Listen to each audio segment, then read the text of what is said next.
হুসাইন একবার বিশ্বনবীরে প্রশ্ন করলেন, নানা মানিল আমজাদ ইলাল্লাহ, বলেন তো নানা আল্লাহর কাছে কে বেশি দামি, আপনি নাকি আমি? বিশ্বনবী বললেন, হুসাইন আনাল আমজাদ, আমি বেশি দামি। হুসাইন বলল, নানা জি আমি মানি না, আনা লা ওয়াফিক, আমি মানি না নানা। কেমন করে আপনি আমার চাইতে বেশি দামি হন? আপনার চাইতে আমি বেশি দামি। বিশ্বনবী বললেন, হুসাইন আমি হলাম নবীদের নবী, আখির নবী, বিশ্ব নবী, আর তুমি হলা আমার উম্মত, তোমার চাইতে আমি বেশি দামি। হুসাইন বলে, নানা জি আপনি ভুল বললেন, আপনার চাইতে আমি হুসাইন বেশি দামি। সুবহানাল্লাহ কইবেন না? বিশ্বনবী বললেন, কাইফা যালিক, কেমন করে এটা? হুসাইন বলল, নানা জি তাহলে বলেন তো আপনার আব্বার নাম কি? বিশ্বনবী বললেন, আমার আব্বার নাম হলো আব্দুল্লাহ। কি নাম? হুসাইন বলেন, আনা খালি আব্দুল্লাহ, লাইসা ক্বাবলাহু ওয়ালা বা'দাহু শাই। খালি আব্দুল্লাহ, সামনেও কোনো টাইটেল নাই, পিছনেও কোনো টাইটেল নাই। আমার আব্বার নাম আপনি জানেন নাকি? আমার আব্বা হলো শেরে খোদা, দুনিয়ার সব কাফির মুশরিকদের জন্য আল্লাহ আমার আব্বারে বাগ বানিয়ে পাঠিয়েছে। আমার আব্বা সাধারণ কোন মানুষ নয়, বিশ্ব নবীর মেয়ের জামাই। আল্লাহু আকবার। আপনার আব্বা আব্দুল্লাহ কি কোন নবীর মেয়ের জামাই নাকি? বলেন, আমার আব্বার নাম হলো আলী কাররামাল্লাহু ওয়াজহা। বিশ্বনবী বললেন, তাই তো, আসলেই তো তোমার আব্বা বেশি দামি। আবার হুসাইন প্রশ্ন করলেন, নানা বলেন তো আপনার আম্মার নাম কি? কি নাম বিশ্বনবীর মায়ের? তোরা দেখে যা আমিনা মায়ের কোলে, মধু পূর্ণিমারি সেথা চাঁদ দোলে, যেন উষার কোলে রাঙা রবি দোলে।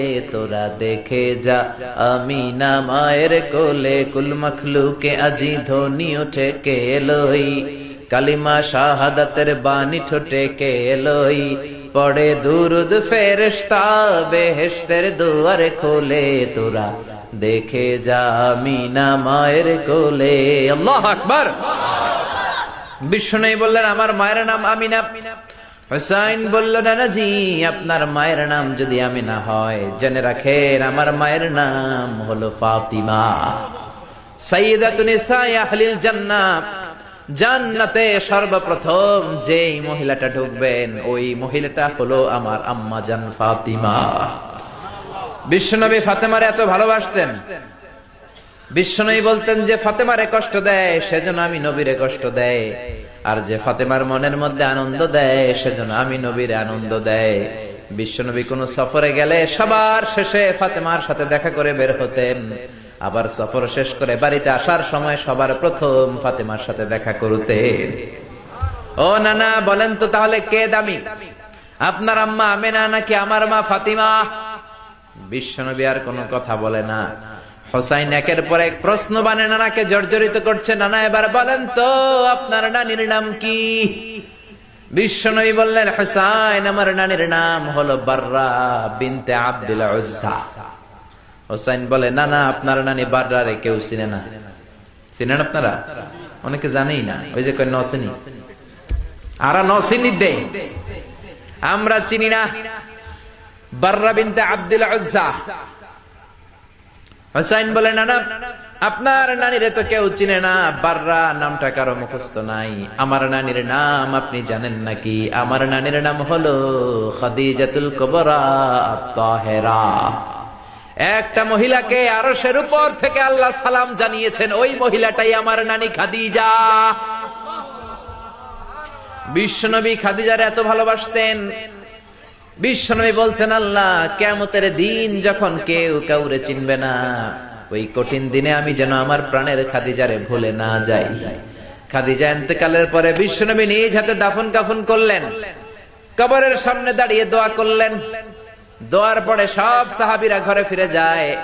আবু বকর বললেন, নবী চলেন ঘরে ফিরে যাই, দাফন শেষ, কাফন শেষ, দোয়াও শেষ। বিশ্বনবী বললেন, না আবু বকর আমি যাব না, তুমি যাও, আমি কবরের সামনে দাঁড়িয়ে থাকবো। যেই মহিলাটাকে এই কবরের মধ্যে আমি শোয়ালাম রে আবু বকর, এই মহিলাটা সাধারণ কোন মহিলা নয়, আমার বিপদের দিনের সঙ্গিনী খাদিজা। মক্কায় এই মহিলাটাই আমার হাতে প্রথমে কালিমা পড়ে ইসলাম ধর্ম গ্রহণ করেছে। মক্কায় কেউ যখন আমারে সাহায্য করে নাই, তখন আমার খাদিজা আমারে ভুলে নাই। কেউ যখন আমারে শেল্টার দেয় নাই, সাহায্য করে নাই, খাদিজা আমারে সাহায্য করেছে। মক্কার লোকেরা 3 বছর শিয়াবে আবি তালেবে আমার জেলের মধ্যে রেখেছিল। আমার কলিজার টুকরা বিবি খাদিজা ওই জেলখানার ভিতরে আমার সাথে ছিল। আবু বকর, তোমার মনে চায় তুমি ঘরে ফিরে যাও, আমি এখানে দাঁড়িয়ে থাকবো। আমি দাঁড়িয়ে দাঁড়িয়ে খাদিজার কবরের 3টা প্রশ্নের জবাব আমি বিশ্বনবী নিজে দিয়ে তারপরে ঘরে ফিরে যাব রে আবু বকর। সাইয়েদনা জিবরাইল এসে বললেন, ইয়া রাসূলুল্লাহ, ইয়া হাবিবাল্লাহ, দাঁড়িয়ে থাকার দরকার নাই, আপনি ঘরে ফিরে যান। আল্লাহ বলেছে খাদিজার কবরের 3টা প্রশ্নের জবাব আরশের উপর থেকে আল্লাহ নিজেই দিয়ে দিবে। ও নানা, কই আপনার নানি বাররা, কই আমার নানি খাদিজা? বিশ্বনবী কোনো কথা বলেন না। হুসাইন আবার প্রশ্ন করলেন, নানা বলেন তো আপনার নানার নাম কি? বিশ্বনবী বললেন, আমার নানার নাম হলো ওয়াহাব ইবনে আব্দে মানাফ। হুসাইন বলে, নানা আপনার নানা ওয়াহাব রে কে চিনে? কেউ চিনে না আপনার নানারে। আর আমার নানারে চিনে না এমন কোন মানুষ পৃথিবীতে নাই, ঠিক না? আমার নানার উপরে দুরূদ পড়ে না এমন কোন মানুষ পৃথিবীতে নাই। আমার নানার প্রশংসায় পঞ্চমুখ নয় এমন কোন মানুষ পৃথিবীতে নাই। আমার নানারে মাছে চিনে, গাছে চিনে, জিনেরা চিনে, ফেরেশতারা চিনে, পাখিরাও চিনে, ঠিক কিনা? আমার নানা হাউজে কাউসারের মালিক, আমার নানা শাফাতের মালিক। আমার নানা শুধু মানুষের নবী নয়, জিনদের নবী নয়, ফেরেশতাদের নবী নয়, আমার নানা সব নবীদের নবী, ঠিক কিনা? আমার নানার নাম হলো, পড়েন, মুহাম্মাদুর রাসূলুল্লাহ সাল্লাল্লাহু আলাইহি ওয়াসাল্লাম। এই হলো আমার নানা। এবার বলেন কে দামি? বিশ্বনবী আর ধৈর্য ধারণ করতে পারেন না, ধা ধা করে চোখের পানিগুলো ছেড়ে হোসেনকে বুকের মধ্যে জড়িয়ে ধরেন আর বলেন, হোসাইন তুমি ঠিকই বলেছ, আজকের তর্ক বিতর্কে আমি নবী হেরে গেলাম, তুমি জিতে গেলা। আসলে আমি নবীর চাইতে তোমার দাম আল্লাহর কাছে কোটি কোটি গুণ বেশি। কোন সুবহানাল্লাহ। আরো জোরে পড়েন আল্লাহু আকবার।